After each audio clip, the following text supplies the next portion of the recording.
ప్రపంచంలో సరికొత్త fashion Kisan fashion mall ఇప్పుడు మన బీరంగుడాలో. ఎందుకొచ్చావే?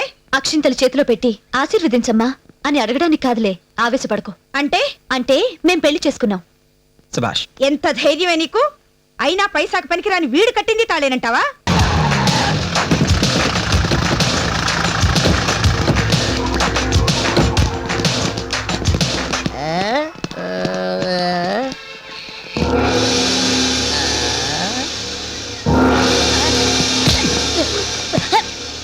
ఎక్కడ్రా నీ తొట్టి గ్యాంగు? తొట్టికెంగా మీరే తొట్టికె. ఎక్కువ మాట్లాడితే ఎన్కౌంటర్, లా మాట్లాడితే lockup death. That's my policy. మర్యాదగా పవన్ గారు ఎక్కడున్నాడో చెప్పు. ఆ దేవుడే వచ్చిందా? వాళ్ళు ఎక్కడున్నారు చెప్పండి. నిన్ను ఇలా అడిగితే చెప్పవరా? నిజం చెప్తే సరే. ఆల్రెడీ తీవ్రవాద లిస్ట్ లో నిన్ను నీ ఫ్రెండ్స్ ని పోలీస్ రికార్డ్స్ లో ఎక్కించా. నా దగ్గర షూట్ అట్ సైట్ ఆర్డర్స్ ఉన్నాయి. ప్రాణాలతో ఉండాలంటే మర్యాదగా నిజం చెప్పు. చెప్పు చెప్పను.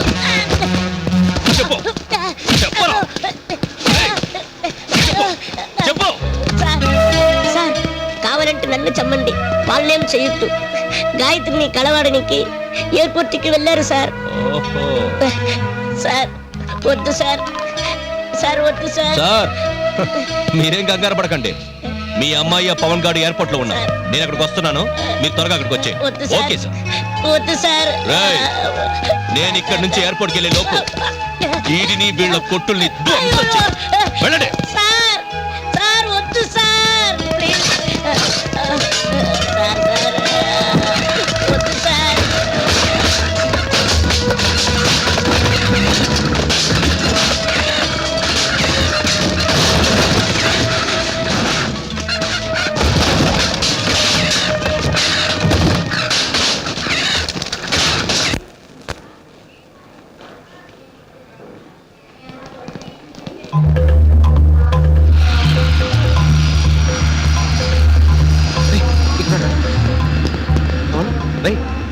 ఏమైందిరా? రే ఏంట్రా ఇది? రే మీ గురించి మాత్రం చేయకపోతే ఫ్రెండ్షిప్ కి వాల్యూ ఉంటుందిరా. మీరు ఇక్కడ ఉంటే ప్రాబ్లమ్స్ ఎక్కువ అవుతాయి. ఇక్కడ సగం మేము చూసుకుంటాం. ఇదిగో ఫ్లైట్ టికెట్స్, వెళ్ళండి. రే పవన్, ఇది తీసుకో. ఇదేంట్రా? ఫ్లైట్ ఎక్కే ఓపెన్ చేయి. తీసుకో. రే షిట్, కవర్ అంటే గుర్తొచ్చింది. ఈ కవర్ ఏంట్రా ఇది? నేను ఫ్లైట్ ఎక్కిన తర్వాత ఓపెన్ చేసి చూడండి రా. Okay please. మీ ఫ్లైట్ అవుతుంది, వెళ్తారండి. ఈ డబ్బు థ్యాంక్స్. Bye bye.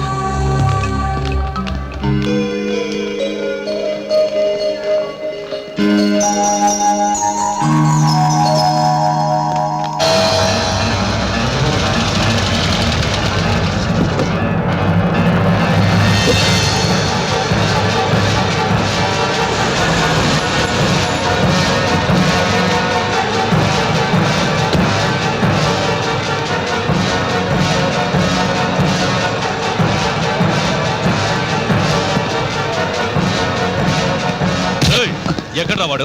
ఏం చేశారా గాయత్రి? కూతురు ఏం చేశారు? ఏం చేశారు? విన్నారుగా, మరో 2 సెకండ్లలో ఎగరబోయే విమానంలో బెంగళూరు వెళ్తున్నారు.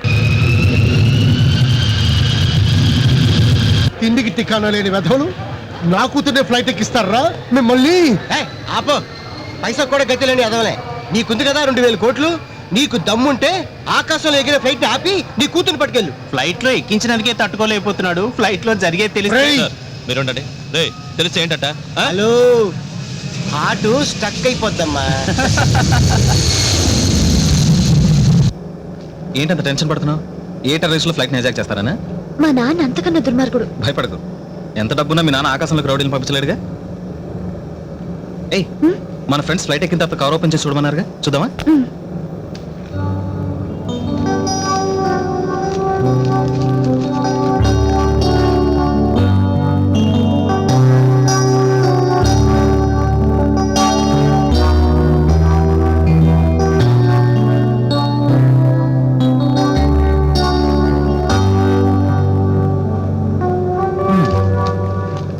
గాయత్రి, నీకో సర్ప్రైజ్. ఏంటో తెలుసా?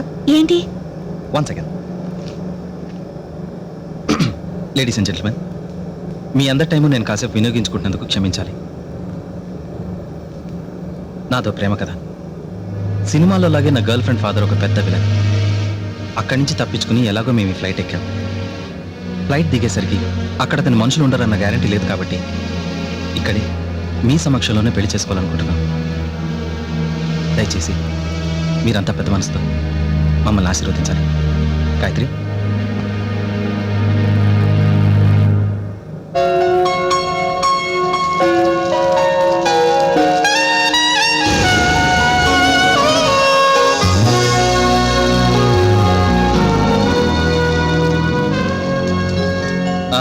ఎక్స్క్యూజ్ మీ, మీరంతా తప్పుగా అనుకోనంటే నాతో చిన్న రిక్వెస్ట్.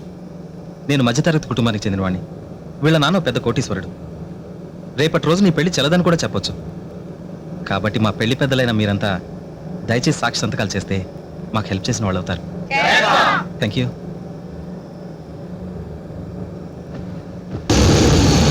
దిగిన బాబు. Yes father. నేను బెంగళూరులో అమెరికన్ చర్చ్ ఫాదర్ని. ఓ, మీకు నా సహాయం కావాలంటే నన్ను కలుసుకోవచ్చు. ఇదిగో నా visiting card. Thank you father. God bless you. Thank you. మన పెళ్లికి మొదటి బ్లెస్సింగ్స్.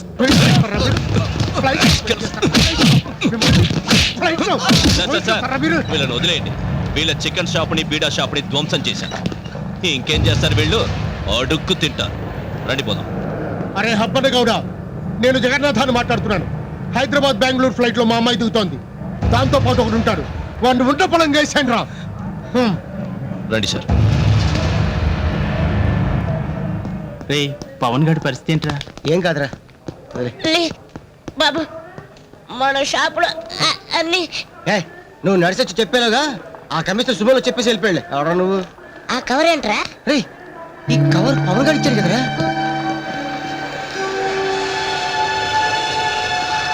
నా ప్రియమైన పిచ్చి గ్యాంగ్కి ఇన్నాళ్ళు నా కష్ట సుఖాల్లో తోడుగా ఉన్నారు. ఇక ముందు మీకు ఎలాంటి కష్టం రాకూడదని మనస్ఫూర్తిగా కోరుకుంటున్నాను. గాయత్రితో మాట్లాడినందుకే జగన్నాథం మనుషులు నా మీద దాడి చేశారు. నన్ను గాయత్రిని ఇలా మీరు పంపారని తెలిస్తే ఎంతకైనా తెగిస్తారు. అది ఊహించే నేను పనిచేశాను. చికెన్ సెంటర్ని 2 లక్షలకు, పాన్ షాప్ని 1,00,000కు, ఆటోని 60,000కు ఇన్సూర్ చేయించాను. నేను ఊహించిందే నిజమైతే మీరేం బాధపడక్కర్లేదు. తెల్లారేపాటికి అంతకు రెట్టింపు సొమ్ము మీ చేతికి వస్తుంది. ఉంటాను, మీ పవన్.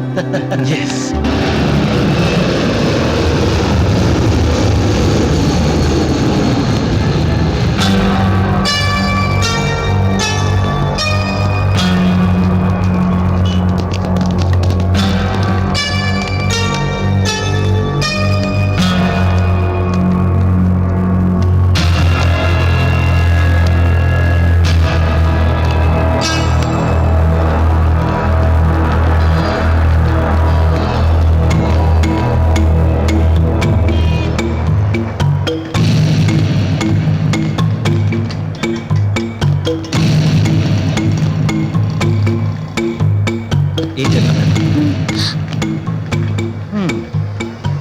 మీ నాన్నకి బ్యాంకులో డబ్బులు ఎక్కువ, బుర్రలో గుజ్జు తక్కువ. ఎన్నిసార్లు చెప్పాను 4 కంటే ఎక్కువ పంపించొద్దని? అన్నా, మీరెంతమంది ఉన్నారే? అబ్బన్న గౌడ్తో సహా 40 మంది. అబ్బో, ఒక్కడిని కొట్టడానికి ఇంతమందా? అయినా నేను జాకీ చాను కాదు, ఆర్నాల్డ్ కాదు. మీరంతా కొడితే నేను తిరిగి కొట్టగలనా అన్న? కదా అన్నా, జరా ఫోన్ ఇరాదే. అట్లనే జరా మీ బాస్ని లైన్లోకి తీసుకోరాదే. హలో హలో, రే మావా, పెళ్లి చేసుకుంటే ఆశీర్వదించడానికి బొకేలు పంపిస్తావనుకుంటే 40 మంది రౌడీలు పంపిస్తావా? సిగ్గులేదు? సరిగ్గా గంటలో నేను గాయత్రి రిటర్న్ ఫ్లైట్ లో నీ దగ్గరికి వస్తున్నావు. నువ్వు ఇంట్లోనే ఉండు, వచ్చాక నీ సంగతి చెప్తా. అన్నా థ్యాంక్స్ అన్నా. సీన్ సమజైంది కదా నీకు? వస్తానా? వద్దా?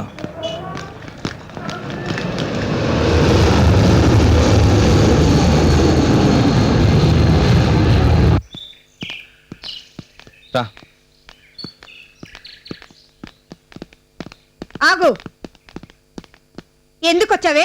అక్షింతలు చేతిలో పెట్టి ఆశీర్వదించమ్మా అని అడగడానికి కాదులే, ఆవేశపడకు. అంటే మేం పెళ్లి చేసుకున్నాం. సుభాష్, ఎంత ధైర్యమే నీకు?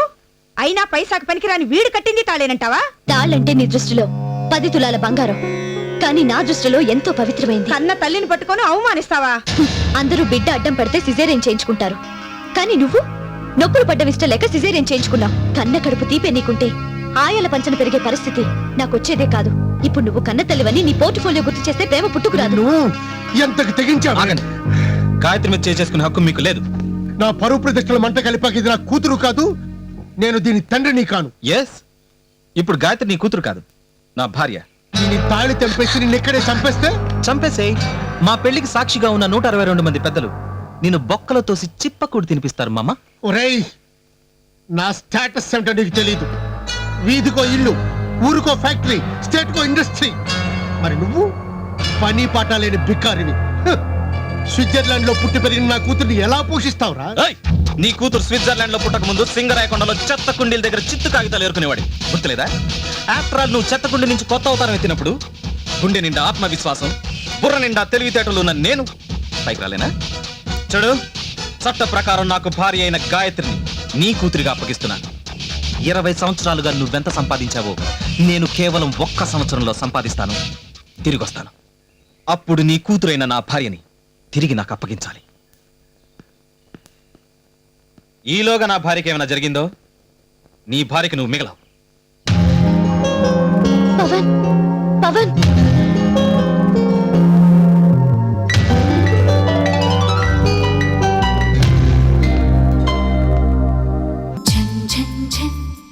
తెలుగు 1